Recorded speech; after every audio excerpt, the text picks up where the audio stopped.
ክርስቶስ አካሉ ላይ ያላረፈ የመከራ አይነት የለም። ሁሉም አካሉ ላይ ምንም አይነት ስቃይ፣ ሁሉም አይነት ስቃይ ያርፉበታል።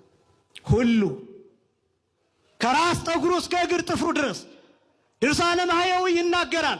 ክርስቶስን የገረፉት ወታደሮች፣ ያሰቃዩት ወታደሮች 570 ወታደሮች ናቸው ይላል።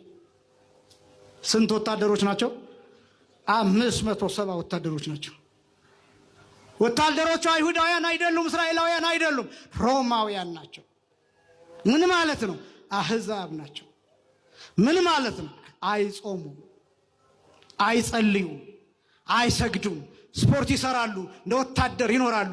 ጡንቻቸው ጠንካራ፣ ጨካኞች ናቸው። 570 ወታደር እያንዳንዱ ብዙ አይነት መከራ ክርስቶስ ላይ ያሳርፏል። እያንዳንዱ አሁንም ድርሳነ ማህየዊ የመከራውን ቁጥር ሲናገር 19125 የመከራ አይነት ተቀብሏል ይላል። 19125 ብር አይደለም፣ ሳንቲም አይደለም፣ የደሞዝ ቁጥር አይደለም፣ የመከራ ቁጥር ነው የነገርኳችሁ። 19125 የመከራው ዝርዝር ቁጥር አይደለም፣ የመከራው አይነት ነው የነገርኳችሁ። ክርስቶስ ወደ ሊቃነ ካህናቱ ሲሄድ በአለት እየተጎተተ ነው ሄደው። ይሄን ታውቃላችሁ?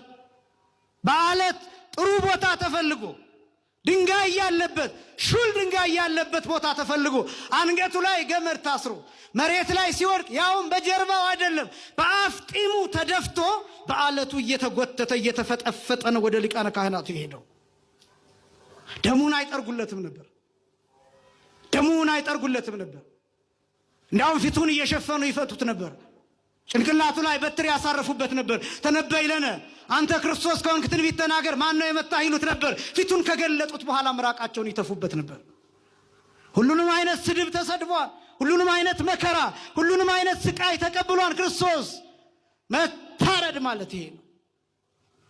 ላዩ ላይ 70 የሚደርስ የብረት እሾህ ጭንቅላቱ ላይ ተደርጓል። ከ70 ውስጥ ይላል ድርሳነ ማህየዊ አንዱ ረጅም ነው ይላል፣ አንዱ በአናቱ በጭንቅላቱ ትክክል የተደረገ ነው። በሚስማር በመዶሻ ከላይ ሲመቱት እስከ ልቡ ድረስ ይወጋው ነበር። እስከ ልቡ ድረስ ውስጥ ለውስጥ። ይሄ ሁሉ ሆኖ ምን እንደሚል ታውቃላችሁ? የሚያደርጉትን አያውቁምና ምን በላቸው? አባቱ ይቀበላቸው።